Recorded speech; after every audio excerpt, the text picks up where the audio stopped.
हमारी लोकप्रिय सांसद दीदी बांसुरी स्वराज जी से कि आए और उपस्थित कार्यकर्ताओं में वो जोश भर दे जिससे 1 महीने तक ये विजय रथ चलता रहे और आपकी झोली भारत माता की ये बनी ना बात।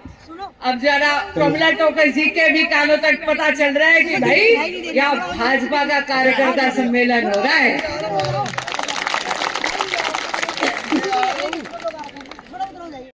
नागेश्वर देव जी, आलोक तिवारी जी, सतीश जांबा जी, अजय त्यागी जी, आनंद सिंह जी, मनीष अग्रवाल जी, भगत टोकस जी, कपिला मौसी, अनीता गुप्ता जी, मनीष गौड़ जी, राजेश पासवान जी, ब्रह्म प्रकाश टोकस जी, मनोज केन जी, भीम भाई और हम सबके बहुत ही लोकप्रिय कर्मठ जुझारू विधायक प्रत्याशी अनिल शर्मा जी, यहां उपस्थित बहनों और भाइयों। भाई देखिए ऐसा है, मंच से नीचे नहीं आ पाऊंगी क्योंकि लोग बहुत ज्यादा है, लेकिन पोडियम की औपचारिकता छोड़ के जरा इधर आके बात करें। टोनी भाई पगड़ी बांधी है ना, अब लकड़ी तक इस पगड़ी का मान रखो।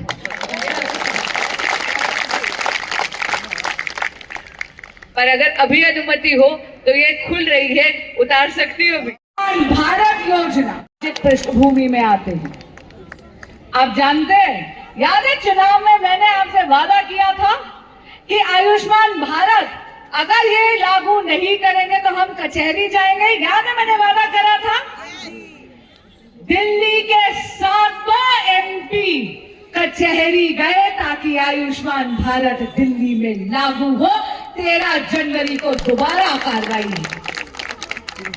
पहले दिन ही कचहरी ने इनसे पूछ लिया कि जरा ये बताइए केजरीवाल जी के वकील साहब, जब मोदी जी आपको पैसा देने के लिए तैयार हैं तो आप आयुष्मान भारत को दिल्ली में लागू क्यों नहीं कर रहे? क्यों नहीं कर रहे? अरे क्योंकि केजरीवाल जी द्वेष की राजनीति करते हैं, स्वार्थ की राजनीति करते हैं।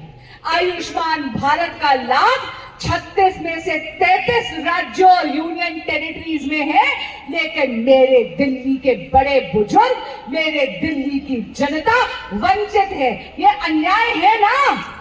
ये अन्याय है ना? तो जाके जनता में बताओ कि केजरीवाल जी ऐसा अन्याय कर रहे हैं दिल्ली के साथ।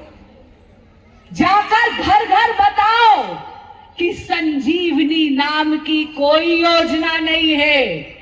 दोबारा कह रही हूं, दिल्ली सरकार के अधिकारियों ने अखबार में इश्तिहार जारी करा था और कहा है कि संजीवनी नाम की कोई योजना नहीं है। बड़े बुजुर्ग इस छलावे, इस झूठ में ना पड़े।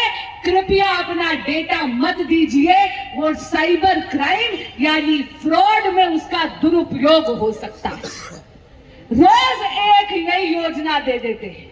ये वो आदमी है, आपको याद होगा जब हमारे रामलला की प्राण प्रतिष्ठा हो रही थी तो राम मंदिर का विरोध करने वाले कौन थे?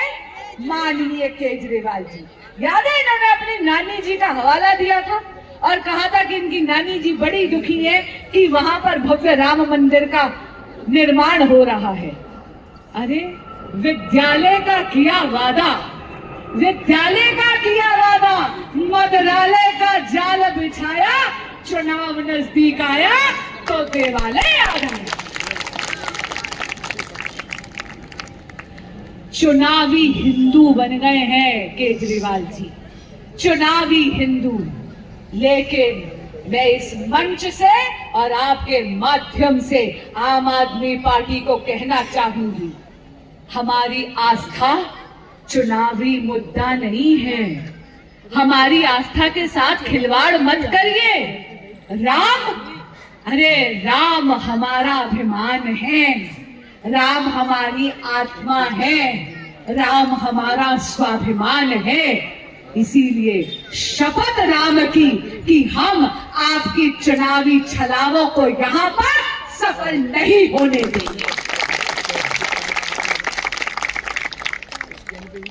इतनी भारी संख्या में आप आज आए हैं, इतनी ठंड में। मैं जानती हूं कि केवल कर ले। केवल 23 दिन रह गए, 3 तारीख को तो प्रचार समाप्त हो जाएगा। तो बताइए, इस बार 27 बरस का भाजपा का वनवास समाप्त कर कर दिल्ली में भी कमल खिलेगा कि नहीं खिलेगा? सड़क, पानी, बिजली, सूएज, ड्रेनेज, ये ऐसी मूल सुविधाएं हैं जो पूरी तरह से केवल और केवल आम आदमी पार्टी के अधिकार क्षेत्र में आ गई है। लेकिन हम सब जानते हैं कि पूरी तरह से इनकी व्यवस्थाएं चरमरा गई हैं। अब हमें एक सुनहरी दिल्ली का निर्माण करने का अवसर आया है। भाइयों और बहनों, इस अवसर को गंवाना मत।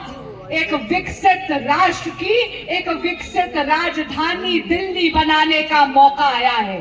जाइए, अपने प्रसार की शक्ति, अपने प्रभाव की शक्ति, अपने प्रचार की शक्ति का आवाहन करिए और अनिल शर्मा को विधायक प्रत्याशी से विधायक बनाइए।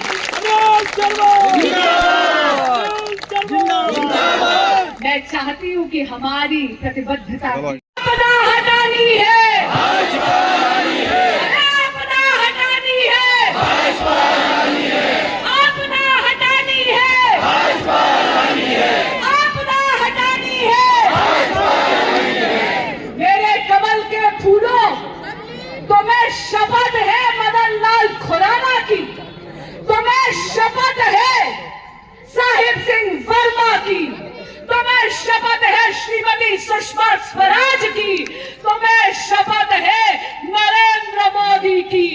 अब की बार मोदी सरकार, अब की बार, अब की बार। बहुत बहुत धन्यवाद। भारत माता।